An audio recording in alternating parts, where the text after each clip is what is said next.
utilizar palabras. EWTN. Vivamos la verdad. Vivamos católicos.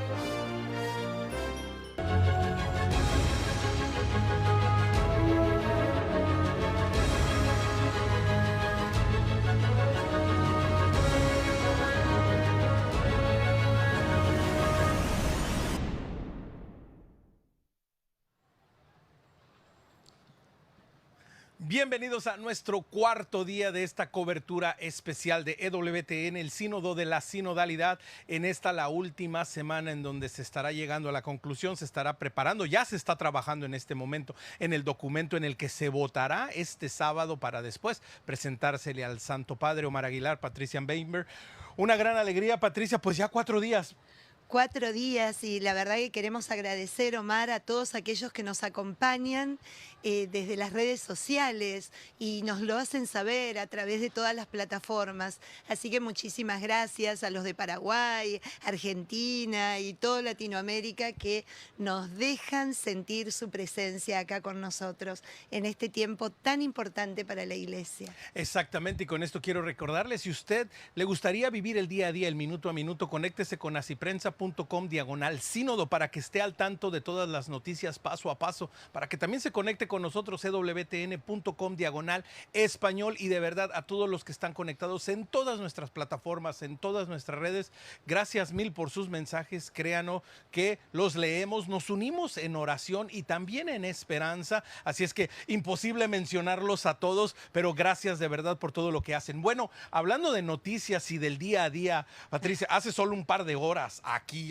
en el Vaticano, bueno, y en el mundo entero, salió la nueva encíclica del Papa Francisco, Dilexit Nos, Él nos amó. Hemos tenido la oportunidad de empezarla a leer, pero Patricia, tú y yo nos dimos cuenta de que nos iba a tomar un poquito más de tiempo, que no iba a ser una lectura carrereada, una lectura rápida. Cuéntanos, ¿qué has leído hasta este momento y qué te ha parecido? Bueno, me pareció extraordinaria porque toma el tema del corazón como centro de unión de la persona, como centro en donde realmente se unifica los sentimientos, las decisiones, la voluntad, como la sede de la verdad. Me quedó eso, ¿no? Y hay tantos puntos que realmente yo creo que cuando lo leamos todos vamos a tener la posibilidad, como dijiste vos, no en carrerita, es una encíclica para madurar, para meditar, para orar incluso, porque tiene un montón de fuentes bíblicas y de otro tipo, ¿no? Fuentes literarias y clásicas, que realmente nos hace reflexionar en el tema de cómo llegar al centro de nosotros mismos, que en estos tiempos que corren tenemos más la mirada, tenemos más, digamos, el día a día puesto en el afuera, puesto en el corre-corre, puesto en un lugar donde pensamos que nos vamos a encontrar. Y esta encíclica nos dice, para adentro. Vuelve a ser un poco la invitación de Agustín, me parece, no la terminamos apenas si la pudimos empezar, en esto de no me busquen afuera, búsquenme dentro, que estoy más cerca que ustedes mismos. Exactamente, y que va muy de la mano lo que ayer por la tarde, cuando nos despedíamos, le compartíamos a nuestra audiencia, ¿no? Que creíamos y sentíamos ese llamado después de reflexionar y escuchar a todos nuestros invitados de hacer una pausa y pensar realmente en el discernimiento. Este sínodo de la sinodalidad también es un proceso y es un tiempo de discernimiento personal, de ir encontrando lo que Dios nos está pidiendo a cada uno de nosotros y cómo podemos responder de la manera que Dios quiere, no de la que yo quiero, de la que Patricia quiere, pero de la manera que el Señor nos llama. Justamente este camino al corazón es donde nos encontramos, nos conocemos, y al conocernos a través de nosotros mismos y del otro, podemos llegar a descubrir esa voluntad de Dios en nosotros, ¿no? Me parece a mí que el discernimiento, que es una palabra que me encanta, Omar, porque discernir es ejercitar en libertad esa capacidad propia del ser humano, de elección. Elegimos todo el tiempo, desde que nos levantamos hasta que nos acostamos. Entonces, el discernimiento en Dios, con Dios, ¿no? Sabiendo que queremos discernir elegir lo mejor, lo verdadero, lo bueno para nosotros y para los demás, es un ejercicio que probablemente el Sínodo de la Sinodalidad va a presentar y a proponer, como lo viene haciendo la Iglesia de todos los tiempos, a todas las comunidades cristianas ya como método de vida, ¿no? Como método de vida personal y eclesial. Exactamente, y que en estos momentos precisamente dentro del sínodo se está viviendo ese discernimiento que comenzó esta semana cuando empezaron a trabajar en el documento, en el borrador, en las enmiendas, que bueno, anoche se llegó a una conclusión, ayer, hoy se está formando la parte final para llegar a la votación que se estará realizando el sábado. De hecho, fue muy bonito escucharlo, todos nuestros invitados nos decían, bueno, que habían sido ya casi un mes y que no habían parado y que por fin hoy es el primer día que tienen libre. Sí, hoy es el primer día de descanso, así es que esperemos que alguien venga. A lo mejor todos se van a ir a comer y nadie salieron a descansar. Pero no, bueno, tenemos un par de invitados y esperamos en Dios que lleguen y nos acompañen. Claro que sí, aparte que me encanta escuchar que casi todos coincidieron en el cansancio. Qué bueno que manifiesten su punto de debilidad y de límite también. Estamos agotados.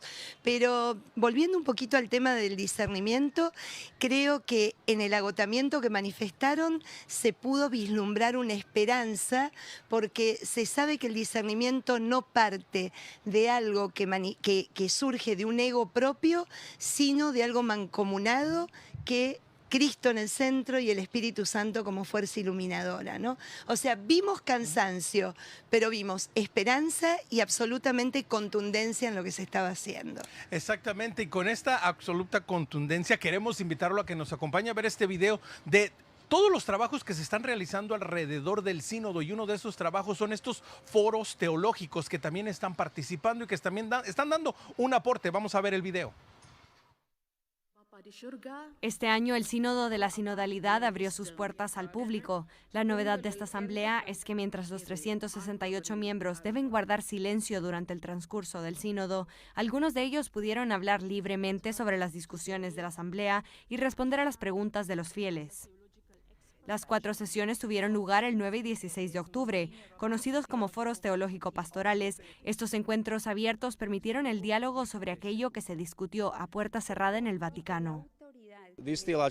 Estos foros teológicos son nuevos este año y en muchos sentidos lo que estamos escuchando es que se debe a que los expertos en teología y los canonistas del año pasado consideraron que sus puntos de vista no se habían incorporado suficiente. No se tenían suficiente en cuenta dentro de la Asamblea del Sínodo. Los foros teológicos se han creado como una especie de plataforma para que estos diferentes expertos expresen sus puntos de vista e intenten compartir lo que creen que es la forma correcta de abordar la sinodalidad. En cada foro participaron teólogos, expertos en derecho canónico y obispos. Sus miembros se volcaron sobre temas como el pueblo de Dios como sujeto de la misión, la autoridad del obispo, la relación entre la Iglesia local y universal y el ejercicio del primado. La participación de teólogos y canonistas de estos expertos en el sínodo de la sinodalidad es muy importante porque en muchos casos estos expertos empezaron a escribir, a pensar y a hablar sobre la sinodalidad mucho antes de que estuviera realmente en el plano mundial o de que realmente fuéramos conscientes de ello como lo somos ahora. Así que, en muchos sentidos, ha marcado la agenda, han contribuido a la redacción del documento de trabajo, el Instrumentum Laboris, que dirige el trabajo en el Sínodo de la Sinodalidad. El tema de la mutua relazione tra... Los encuentros presentaron una oportunidad para que los ponentes propusieran cambios al derecho canónico, entre ellos para implicar a los laicos en el proceso de toma de decisiones en la Iglesia Católica. Lo que se discute es realmente cómo el resto del pueblo de Dios, laicos incluidos, participa en el trabajo del obispo. Así, por ejemplo, en la cuestión del gobierno se hace hincapié en escuchar, en consultar a los laicos. Algunos dicen que eso debería ser más obligatorio. Algunos han llegado incluso a decir que grupos formados tanto por obispos como por laicos deberían tener capacidad de decisión en la Iglesia, lo que sin duda sería una novedad y un fuerte cambio. Dentro de la temática sobre la misión de la Iglesia, algunos ponentes subrayaron que es esencialmente evangelizadora y consiste en la proclamación del reino de Dios, pero insistieron que se vive de manera diferente para cada miembro de la Iglesia y es una tarea personal. Según San Pablo, el crecimiento misionero es un proceso interior y exterior. Cuanto más se llena el corazón de fe, más rebosa la boca de buenas palabras. Cuanto más se reconoce la verdad del Evangelio, mayor será la solidaridad con los pobres. Entre los miembros del sínodo, 96 no son obispos. Los 70 expertos de la asamblea se han dividido en 3 categorías: facilitadores, expertos teólogos y expertos en comunicación. A la cámara mía. La respuesta. Es aquella. Bien. Listo.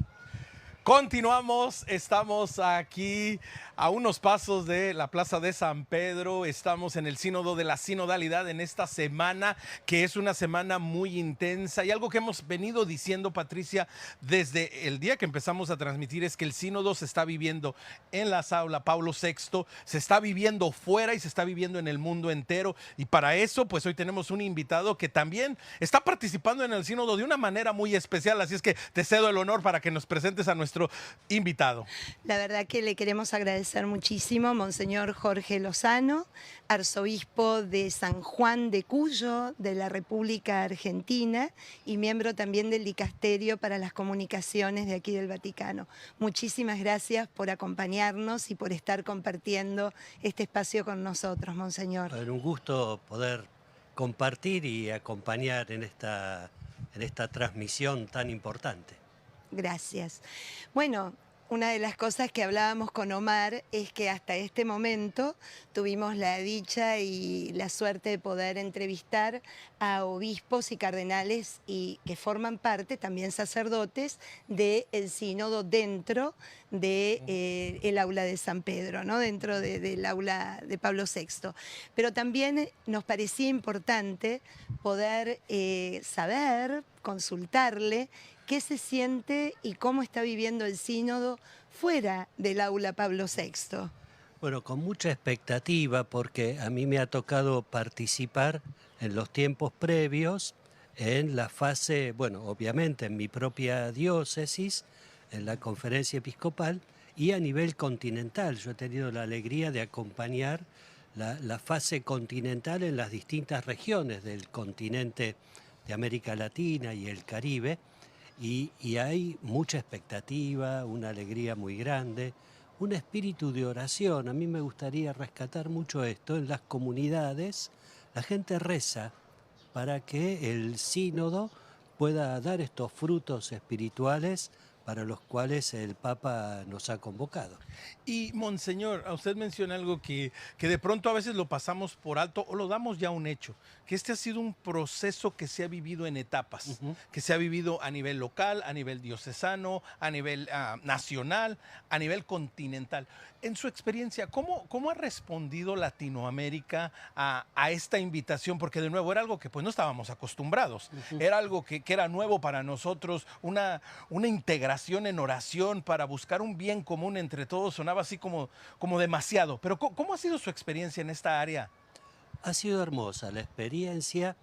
Nosotros, gracias a Dios, en el continente, en América Latina y el Caribe, tenemos una gimnasia, podríamos decir, de encuentros a nivel general y de etapas y de consultas sinodales, y ha sido realmente muy enriquecedor poder acompañar estos encuentros donde la gente se ha hecho cargo de traer la representación de su propia conferencia episcopal, sabiendo que no eran delegados a título personal, sino para poder traer las voces de las iglesias en los distintos países y estar escuchando realidades tan dispares como quienes acompañan a la gente que duerme en la calle, acompañan a los que están presos en alguna cárcel, en la Amazonia, en comunidades aborígenes, en las grandes ciudades, en la pastoral ordinaria. Bueno, es una riqueza muy linda y que muestra la vitalidad que tiene la Iglesia Católica en este mundo. Yo he escuchado y he leído un poco que usted habla sobre el sínodo de estas 3 conversiones, ¿no? La conversión personal comunitaria, estructural y la conversión pastoral. ¿No, nos puede regalar algo de estos 3 puntos que me parecieron sumamente ricos? La conversión personal tiene que ver fundamentalmente con el encuentro con Jesucristo. Encontrarnos con Jesucristo no nos deja igual, ni a los 10 años, ni a los 20, ni a los 60, ni en el lecho de muerte, porque Jesucristo es el que le da sentido a nuestra vida, a nuestra existencia y a la pertenencia a la Iglesia Católica. Y esto es lo fundamental. La conversión estructural es que, bueno, quienes formamos parte de una misma familia, estamos en un mundo que es cambiante. Los desafíos que tenemos hoy no son los mismos de hace 50 años, ni los mismos de hace 200, ni los mismos del tiempo de los Hechos de los Apóstoles. Entonces necesitamos también amar este tiempo en el cual el Señor nos pone, y esto requiere una conversión de las estructuras para adecuarlas en esta línea. Y la conversión pastoral, que tiene que ver con la sinodalidad, saber que todos hemos recibido en el bautismo una vocación fundamental, que es hacer discípulos misioneros de Jesucristo, y a poder entonces, asumiendo esta vocación, participar en la vida de la Iglesia. Y, Monseñor, aunando a lo que menciona, precisamente una de las preocupaciones que hemos escuchado, que la gente deja en los comentarios cuando hablamos del sínodo, que nos expresan, es que precisamente ante estas realidades del mundo moderno, que por ejemplo algunas circunstancias que no existían hace 100 años, porque vivíamos en otro mundo, ¿verdad? Los avances tecnológicos, la ciencia, el progreso y también los grandes retos que esto conlleva. A más de una persona le ha dado por pensar, ¿acaso se está pensando en una nueva iglesia? ¿Acaso se está pensando en buscar una respuesta que quede fuera del evangelio, que sea una nueva interpretación del evangelio? Pero lo que seguimos escuchando es que no, es simplemente responder con respuestas actuales a problemas actuales, pero desde el evangelio. Exacto. El ADN de la iglesia no cambia, como no cambia mi ADN ni el de ninguno de nosotros, nuestra identidad más profunda. Pero a medida que avanzamos, bueno, yo ya hoy no puedo usar las mismas camisas que usaba cuando iba a la escuela. Ya somos 2. Ya necesitamos otra ropa, porque, bueno, hemos crecido, y también porque los interrogantes que se nos plantean son diversos. Y yo, por poner un ejemplo, la iglesia de San Pablo VI no fue distinta a la iglesia de los papas anteriores, pero él tuvo que responder a una nueva evangelización y escribió Evangelii Nunciandi, tuvo que responder a desafíos éticos y escribió entonces Humanae Vitae, y no eran iglesias distintas a las de Juan XXIII. Y Juan Pablo II le tocó otros desafíos, y también él convocó otros sínodos para dar respuesta a los desafíos de una familia, modos de vincularse familiarmente ya en aquel tiempo diversos, sobre la vida de los laicos. La iglesia es un cuerpo, un pueblo que va caminando y se va renovando para dar las respuestas que la sociedad plantea en los desafíos que estamos viviendo. Y además me parece a mí que también entender que son procesos. No es una cosa que es instantánea, y es un proceso. Me parece a mí que el sínodo de la sinodalidad hace que no sea para un grupo solamente.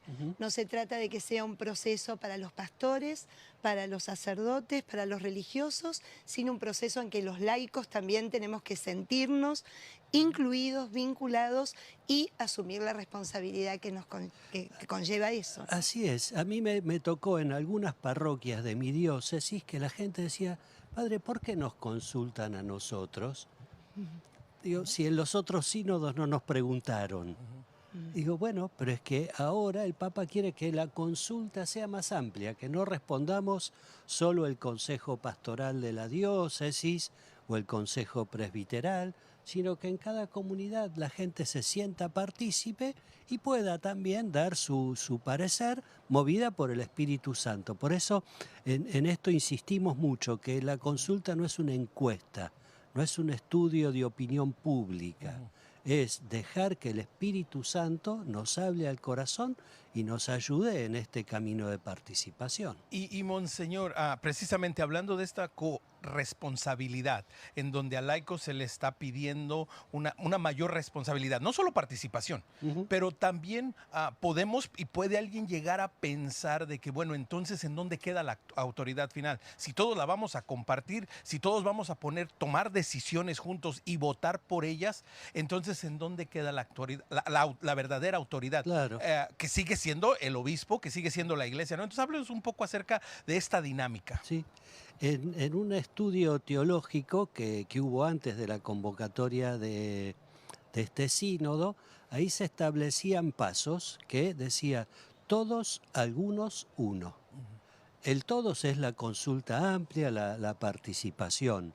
El algunos es lo que está aconteciendo ahora en la asamblea sinodal, donde algunos representantes participan de un modo más directo en las propuestas. El uno es el Santo Padre, que después, recogiendo de las proposiciones lo que él discierna que nos hace falta en la Iglesia Universal, lo promueve y lo dará a conocer en alguna exhortación apostólica. Lo mismo en una diócesis. El todos son, bueno, todas las comunidades, las personas que participan. Cuando hay un sínodo diocesano son algunos representantes y el uno es el obispo que después, recogiendo, ve qué es lo que hace falta y discierne en la orientación. Esto no implica diluir la autoridad en la vida de la iglesia, de la comunidad cristiana, sino más bien fortalecer la participación de otros en el camino comunitario que vamos recorriendo, pero insisto en esto, no es diluir la autoridad, ni la del Papa, ni la del obispo, ni la del párroco, sino darle un vínculo con la comunidad. Espectacular. Me quedo con una frase que he leído de sus ponencias: entrar con los pies descalzos en los corazones que se abren y se expresan. Bueno, es algo que a mí me llama mucho la atención, porque cuando alguien abre su corazón, es como expresaba la Biblia, que Dios le dice a Moisés: quítate las sandalias que estás pisando tierra sagrada. El corazón de cada persona es tierra sagrada porque es templo del Espíritu Santo, y en esto tenemos que, con respeto, con delicadeza, asumir este encuentro con ellos. Y también, Monseñor, algo que se ha enfatizado dentro del sínodo es que precisamente se puede, a partir de acá, las comunidades pueden empezar, por ejemplo, a tener sus propios sínodos. Por ejemplo, algunas diócesis ya lo han realizado, sus propios sínodos para dar respuestas a sus realidades concretas. Pero también es una, por así decirlo, una llamada de atención y una invitación para todos aquellos que de pronto no nos hemos involucrado en el proceso y llegamos a la parte final y pensamos que a lo mejor no podemos hacer. ¿Qué podemos hacer, Monseñor, a partir de ahora, de este sínodo, como laicos, como iglesia, como pueblo de Dios? Involucrarnos y participar. Porque es cierto, muchos ahora dicen, me hubiera gustado participar y a mí no me invitaron, o yo no estuve el día que se hizo la asamblea en mi parroquia, o no tuve oportunidad. Bueno, lo importante es saber que quienes participaron lo hicieron desde esta experiencia de ser parte de la vida de la iglesia, y la iglesia no termina hoy, no termina con las proposiciones que se voten este sábado, ni tampoco con el documento que haga el Papa. La iglesia sigue caminando y todos podemos seguir sumándonos en esta marcha, y bendito sea Dios si algunos dicen, no me sumé hasta ahora, pero hay que voy para adelante con esto. Definitivamente es un signo de esperanza, porque involucra, porque motiva, porque contagia. Así que ojalá que muchos y todos, de alguna manera, nos sintamos llamados a esta participación. Así es, uniéndolo con el lema del próximo jubileo, que somos peregrinos de la esperanza, y en ese camino estamos. Pues con esta invitación le queremos agradecer a Monseñor Jorge Lozano, obispo de Cuyo en la Argentina, y que está por acá acompañándolos. No se vaya, quédese con nosotros, regresamos después de este breve corte.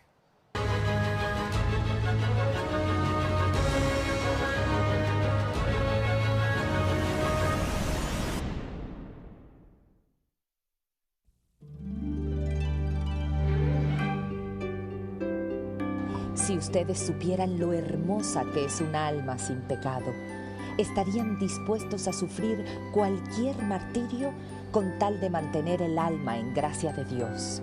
Santa Rosa de Lima.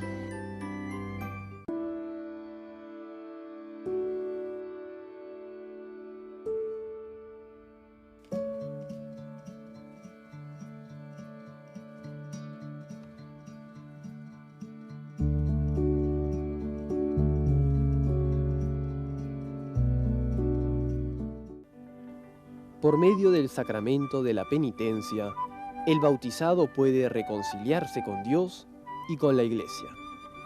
El sacramento de la reconciliación está compuesto por el arrepentimiento, la confesión de los pecados al sacerdote, el propósito de enmienda y las obras de penitencia, así como la absolución sacramental.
Continuamos nuestra cobertura especial EWTN en el Sínodo de la Sinodalidad. Esta la última semana, esta la semana en donde, bueno, ya va tomando forma el documento, ya los participantes pues pueden de alguna manera respirar un poco, al menos por un par de días, ahorita que están tomando un pequeño aire, porque tienen desde el 28, 25, principios del mes de octubre reunidos, dialogando, discerniendo y todo eso. Y uno de los participantes es Monseñor Daniel Flores, obispo de Brownsville, Texas, que nos acompaña por un ratito en su día libre. Bendito sea Dios.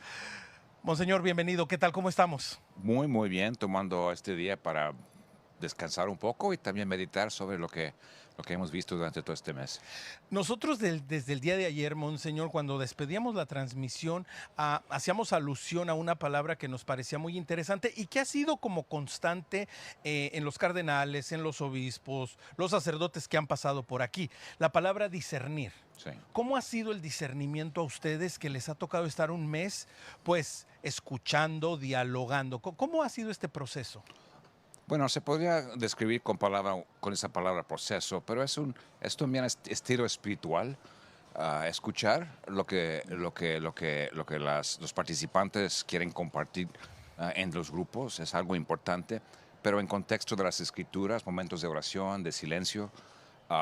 Todos los participantes, pues durante el día tienen momentos de regresar a sus casas y por ejemplo, celebrar la misa y cada comunidad tiene su manera de profundizar la presencia del Señor, porque esto es esencial para el discernimiento. Entonces, las escrituras, los temas que se están platicando bajo la luz de la palabra del Señor y los sacramentos es algo que promueve el movimiento del Espíritu Santo en cada corazón. Y lo que esperamos y lo que hemos visto en muchos casos es que el Espíritu Santo nos mueve con una cohesión, ¿no? Llegando a ciertos puntos de reconocer en común los pasos que queremos ver y que queremos tocar y los pasos que queremos tomar. Uh-huh. Monseñor, usted que es obispo de una diócesis tan particular en los Estados Unidos, nos gustaría saber cómo vivió este proceso sinodal dentro de una diócesis donde combina los dos mundos, ¿no? Porque es una diócesis limítrofe en donde el sínodo trajo las voces, esos signos de amor, ¿no? Como dice usted en sus escritos, las voces de aquellos que vienen a veces veces vienen porque no les queda otra, Sí. buscando un mejor futuro, vienen por esperanza, y también las voces de los que están y reciben y Exactamente. viven. ¿Cómo se vivió en este contexto? Pues gracias a Dios, se vive en la diócesis una fluidez de comunidad y de fe. La cercanía que vivimos nosotros en Brownsville con la diócesis de Matamoros, en lo mexicano, y las familias son familias muy cercanas de unas a otras. Entonces vivimos nosotros esta cercanía ya. Entonces, esto de compartir en un estilo sinodal, es decir, pues tomar la paciencia de escuchar de las familias, por ejemplo, de que llegan desde Sudamérica, Venezuela, otros países, México, que llegan y nomás entender pues qué han vivido y ofrecer, ¿no?, la cercanía de un cristiano, ¿no? Es parte del estilo sinodal. Es primero ver en qué les puedo ayudar, ¿no?, como familias que llegan, y conocer pues qué es la trayectoria de sus vidas y las esperanzas, especialmente los jóvenes que llegan y pues no conocen, pero lo que más importa es reconocer que hay personas que quieren pues compartir y quieren ayudar. Y esto se vive en común, ¿no? Porque nuestras familias en la diócesis de Brownsville son muy generosas, porque todo se mantiene, ¿no? Esta cercanía, esta apertura a ayudar al que llega con mucha generosidad. Pero también se vive en el lado mexicano. Tenemos muchas relaciones con la diócesis de Matamoros. El obispo Lira y yo pues nos compartimos con mucha frecuencia nuestra vida y visión pastoral en común. Y porque también hay necesidades en la diócesis de Matamoros. Es precisamente porque la tarea de la iglesia es reconocer la dignidad de la persona y de las familias y compartir algo de lo humano primero. Y luego compartir este ejemplo de fe y de generosidad y apoyar en cuanto podamos. Entonces la sinodalidad se vive escuchando y también compartiendo y tratando de compartir con el resto de la iglesia, que siento yo una obligación, por ejemplo, cuando llego aquí a Roma, a traer la experiencia de mi propia diócesis. Como el obispo, como decía ya hace siglos Ignacio de Antioquía, esto de que el obispo porta en su propio cuerpo toda su iglesia. Entonces, llegar acá y compartir la experiencia de nuestra iglesia local, qué son los sufrimientos y qué son las esperanzas y cómo vamos a caminar juntos para reconocer esta esperanza que tenemos en Cristo y compartir el mensaje. Es parte de lo que vivimos y esto es lo que traigo para Roma. Y Monseñor, y uno de los grandes retos precisamente, ¿no?, del sínodo, del proceso, del compartir, es aprender a escuchar las realidades de la iglesia en el mundo. Puede ser desde una perspectiva occidental, que creamos, bueno, pues nuestros problemas de primer mundo o de occidente, pues es lo único que el sínodo debe de tratar. Pero no, hay que aprender también a escuchar las realidades de nuestros hermanos en otras latitudes del mundo, que es parte de ser sinodal. Y esto para mí es un punto esencial, ¿no? Que parte de la dinámica del sínodo a este nivel universal aquí en Roma es precisamente escuchar las experiencias y las preocupaciones del resto del mundo, porque si hay una tentación, especialmente en el mundo más económicamente avanzada, para decirlo así, piensa que nuestras circunstancias son los más importantes del mundo, pero son realidades que afectan a todo el mundo y hay que reconocer estas voces. A veces son voces muy en las periferias del mundo, por decirlo así, en el sentido que no reciben la atención de los medios sobre las circunstancias, las guerras, los sufrimientos, la pobreza.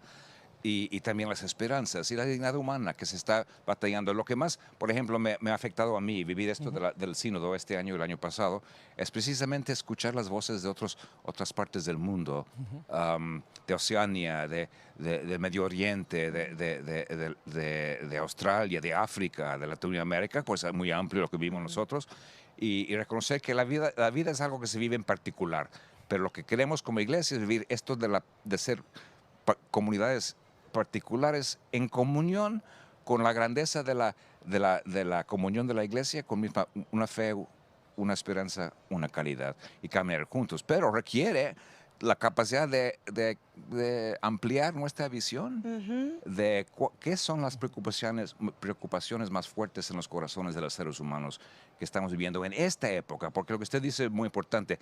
un realismo. No podemos imaginar cómo predicar el Evangelio en un mundo cuando solamente tenemos ideas de lo que está pasando en la vida de personas. Tenemos que buscar el realismo de la vida y luego saber muy bien que Cristo se hizo hombre y habitó entre nosotros precisamente para tocar con sus propias manos la realidad de la vida.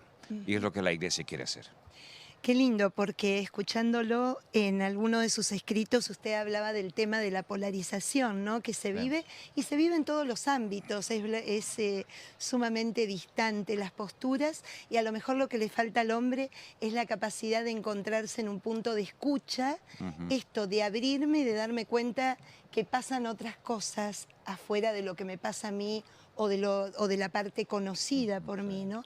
¿Podríamos decir que el sínodo es como el antídoto a esa polarización que es general? Sí. Yo me pregunto a veces, en la cuestión, una pregunta de la providencia de Dios, ¿no? Me pregunto, pues, el Papa, con esta inspiración de ampliar, ¿no?, el camino del sinodal, como dice, que implica en primer lugar esta escucha de Dios, la palabra de Dios, y la escucha de las otras personas como paso inicial, ¿no?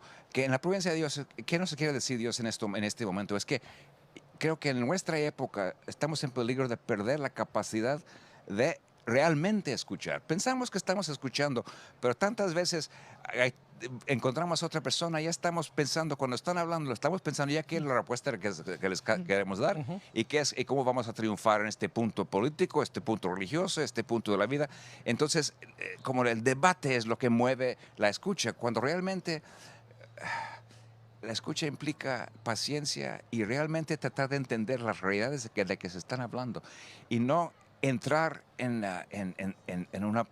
una discusión fuerte antes de entender algo de la vida de la persona. Entonces, en la providencia de Dios, en esta época, yo creo que la iglesia está tomando este paso principalmente para recordar que el ser humano tiene otras capacidades, no nomás de estar constantemente en debate y que yo necesito ganar mi punto y esto, no, pero de compartir con compasión. Y yo creo esto de compartir con compasión es elemento central y por eso me parece muy fuerte en la providencia de Dios que hoy mismo el Papa ha publicado la encíclica sobre el Sacro Corazón de Jesús.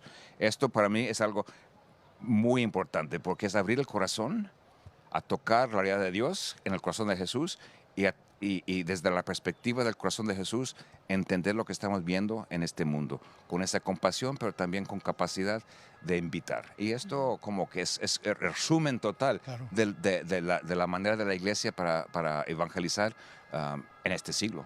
Exactamente, la encíclica que se refiere Monseñor Flores, Dilexit nos amó, que ya está disponible y que lo invitamos a que no la lea, a que la reflexione y la tome.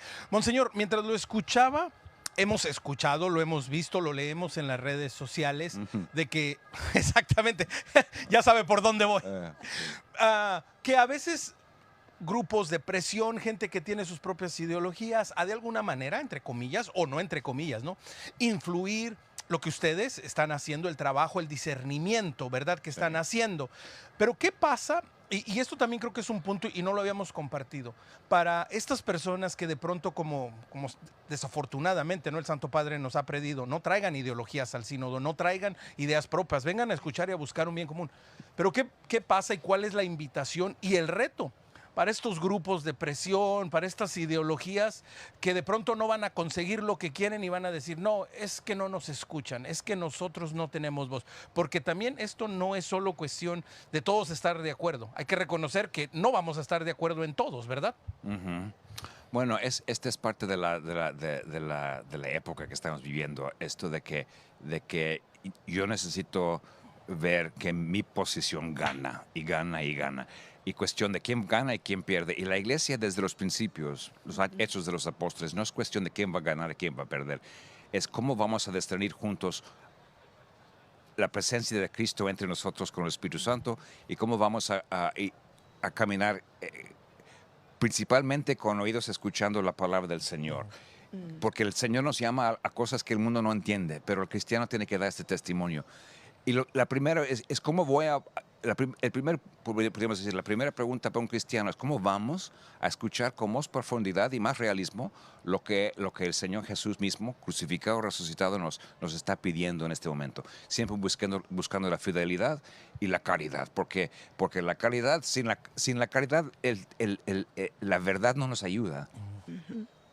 Porque, como dice San Pablo, la caridad entra al corazón del ser humano y es compartir el amor de Dios.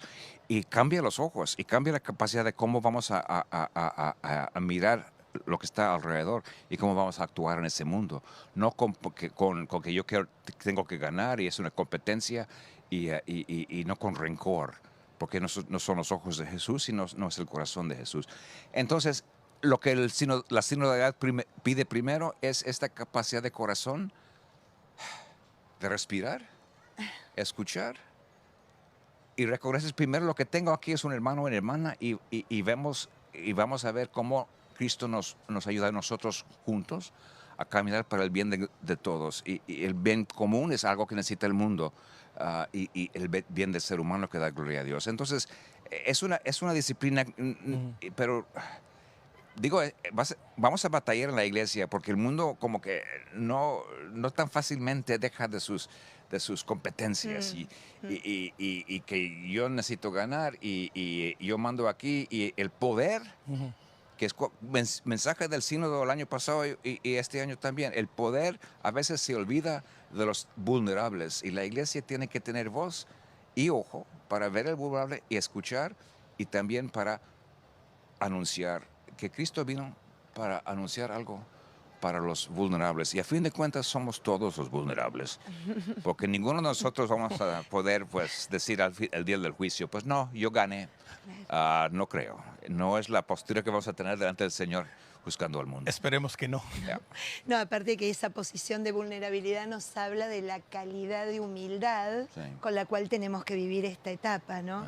Es como, yo sé que usted no nos puede adelantar nada del documento, ni se lo vamos a pedir, ni se lo vamos a pedir, pero me intuyo desde el corazón que lo que va a surgir va a ser más que definiciones, un camino a seguir, elementos a cómo ir concretizando, digamos, de alguna manera, estas actitudes de poder encontrarnos en un discernimiento, en una escucha, en una profundización, teniendo siempre a Cristo en el centro y a la Iglesia como nuestra familia, como nuestra madre y maestra, ¿no?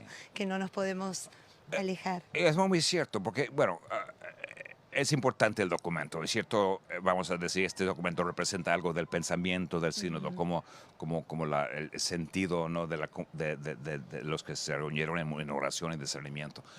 Pero la sinodalidad, no como una idea antigua en la iglesia, no tiene que ver con producir muchos documentos. Claro. Que el punto del documento es marcar pasos. Y lo que yo me pregunto como obispo es cuando yo regreso a mi diócesis, la iglesia local, ¿cómo vamos a ampliar las capacidades de escuchar los pobres, de escuchar los vulnerables y también de hacer planes, por ejemplo, para invitar más participación, especialmente de los jóvenes? Porque son las prioridades que emergen ahorita mismo. Y entonces el documento tiene fin de ayudarnos a poner en práctica un estilo de compartir la vida de Cristo como iglesia. Siempre con ojos mirando al futuro y la misión, punto. Pero lo que hacemos como comunidad, por eso yo digo, lo que pasa aquí en Roma es muy importante, ¿cierto? Pero la vida de la iglesia se vive en cada parroquia, en cada pequeña comunidad, en los movimientos apostólicos, que tenemos muchos en mi diócesis.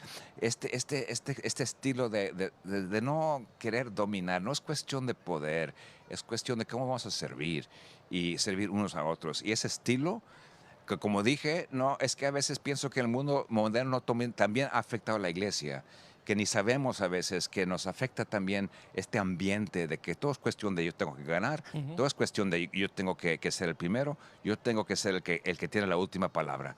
Y Cristo no nos enseña eso. Pero entonces yo lo veo como recuperar algo más cercano al corazón de la iglesia, el corazón de Jesús, que nos enseña los santos, ¿no? Me acuerdo el año pasado, en estos días, el Papa publicó el documento hermosísimo sobre Santa Teresita, ¿no? Y eso como que recordando la espiritualidad del corazón sencillo, el corazón que escucha, pero el corazón que confía en Jesús. Esto, y luego tenemos mucho trabajo que hacer, entonces hay que hacerlo, pero el espíritu primero. Exactamente, y que precisamente, ¿no? Es como reafirmar y hacer sentir al pueblo de Dios, a aquellos que de alguna u otra manera o estuvieron involucrados o los muchos que no estuvieron involucrados y que llegamos esta semana y como dice Monseñor, se presenta el documento y algunos tiemblan, algunos dicen, ¿qué vamos a hacer? Esto va a cambiar todo, pero no, la respuesta es no. Hay que tener confianza. ¿Qué les decimos a todos nuestros hermanos en ese sentimiento? Bueno, confianza, en primer lugar, que la fe de la Iglesia tiene su fuerza bajo la sombra de San Pedro, ¿no? Entonces, San Pedro, la fe de la Iglesia no está en duda, ¿no? La cuestión que estamos tratando es cómo vamos a vivir la caridad de Cristo en este mundo para promover y inculcar y cambiar más el ambiente de que estamos viviendo. Un mundo con mucha violencia, y no solamente en lugares de guerra, o ciertamente hay mucho de eso, pero también violencia en nuestros propios países, que esta falta de respeto para el ser humano, especialmente porque, como decía el Papa Benedicto, los poderosos toman decisiones sobre los pobres. Y eso tiene que cambiar, porque los pobres tienen y cuando digo pobre, los vulnerables, los que no tienen voz, los que no pueden mover las ruedas del poder en el mundo, ni de la economía, pues hay que escuchar esa voz, porque tienen dignidad humana que viene directamente de Dios, no viene del Estado. Entonces es cosa del camino y de la caridad de Cristo, y como dice el Papa, y no solamente el Papa Francisco, pero Benedicto también lo decía, Juan Pablo II, la misericordia de Dios. Que el mundo necesita la misericordia de Dios. Y no nomás como una palabra que se usa con mucha frecuencia, sino que una actitud. Porque ¿qué significa la misericordia? Sino aplicar el amor de Dios en maneras prácticas al sufrimiento de otro. Pues con esta invitación a vivir la misericordia de Dios, queremos agradecerle, obispo Daniel Flores, obispo de Brownsville, en Texas. Y no se vaya, quédese con nosotros, regresamos en unos instantes.